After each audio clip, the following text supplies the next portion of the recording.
Navbharat times के सभी पाठकों और दर्शकों को मेरा यानी नवीन का नमस्कार। दोस्तों, उत्तराखंड के 4 धामों में गंगोत्री, यमुनोत्री, केदारनाथ और बद्रीनाथ का नाम आता है। हर साल अक्षय तृतीया के दिन से 4 धाम की यात्रा शुरू होती है, जिसमें अक्षय तृतीया के दिन गंगोत्री और यमुनोत्री के कपाट खोले जाते हैं। उसके बाद केदारनाथ और अंत में बद्रीनाथ के कपाट खोले जाते हैं।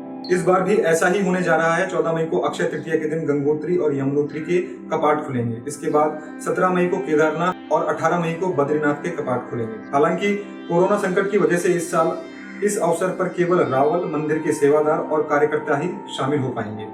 दोस्तों, बद्रीनाथ धाम के दर्शन करना हर भक्त की कामना होती है। कहावत है, जो जाए बद्री सोना आए ओदरी, यानी कि जो बद्रीनाथ के दर्शन कर लेता है उसे फिर गर्भ में नहीं आना पड़ता। इसकी वजह यह है कि इसे भगवान विष्णु की दूसरी राजधानी यानी कि ग्रीष्मकालीन वैकुंठ कहा जाता है। विष्णु पुराण, पद्म पुराण, शिव पुराण आदि अनेक पुराणों और ग्रंथों में भगवान विष्णु का निवास स्थान वैकुंठ धाम बताया गया है। पद्म पुराण में और विष्णु पुराण में द्वितीय वैकुंठ के रूप में बद्रीनाथ का जिक्र मिलता है। यहाँ पर भगवान विष्णु ने बद्री यानी बेड़ खाकर तपस्या की थी।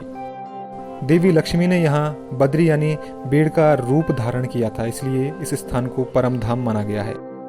बद्रीनाथ धाम के विषय में यह भी कथा है कि यहाँ पर भगवान विष्णु के अवतार नर और नारायण ने तपस्या की थी। यही नर नारायण द्वापर युग में कृष्ण और अर्जुन हुए थे। बद्रीनाथ के महत्व का अंदाजा इस बात से भी लगा सकते हैं कि स्कंद पुराण में इसे मुक्ति प्रदा कहा गया है।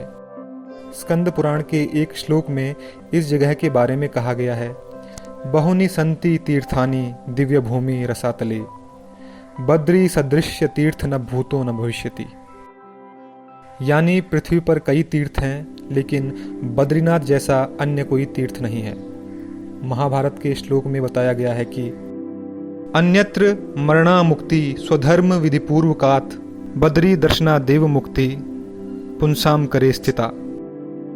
इस श्लोक में बताया गया है कि बद्रीनाथ के दर्शन मात्र से मनुष्य कर्म फल से मुक्त होकर मुक्ति का अधिकारी बन जाता है, क्योंकि वह जीते जी बैकुंठ लोक के दर्शन का पुण्य पा चुका होता है। बद्री धाम के दर्शनों के लिए न केवल देश यानी कि भारतवर्ष, बल्कि भारत से बाहर से भी हिंदू धर्म में मान्यता रखने वाले लोग आते हैं और बद्रीनाथ का दर्शन करके भगवान विष्णु की कृपा पाते हैं।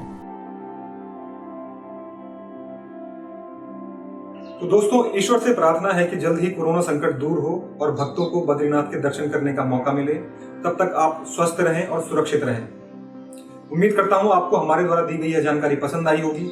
ऐसी ही अन्य रोचक जानकारियों के लिए चैनल को सब्सक्राइब जरूर करें और देखते रहें नवभारतटाइम्स.com। नमस्कार।